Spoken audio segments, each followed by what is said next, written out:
என்னுயிரே என்னுயிரே கலக்கம் கொள்ளாதே,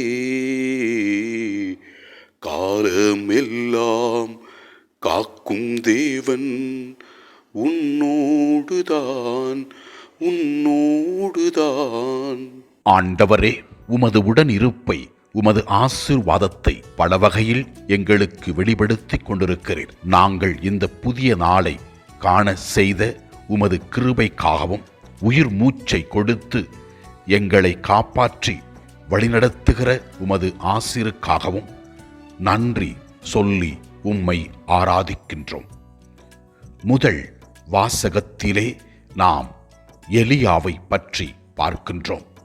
அவர் எவ்வளவு வல்லமையாக கடவுளோடு இணைந்து செயல்பட்டார் என்பதை பற்றி தெல்லம் தெளிவாக விளக்குகிறது. அவர் வியத்தகு செயல்களால் கடவுளுக்கு மாட்சியை கொண்டு வந்தார் என்று பார்க்கிறோம்.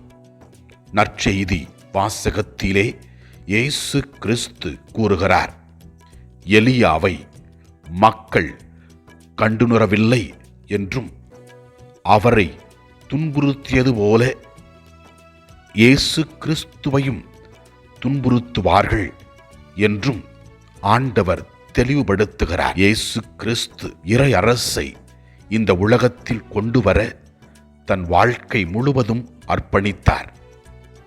தம் வாழ்க்கையால் அற்புதங்கள் பல செய்தார். பாவிகளை மனமாற்றினார். மனமாற்றம் பெற்ற மனிதர்கள் ஆசீர்வாதத்தை பெற்றார்கள். நாமும் நாள்தோறும் ஆண்டவருடைய வார்த்தையை கேட்கின்றோம்.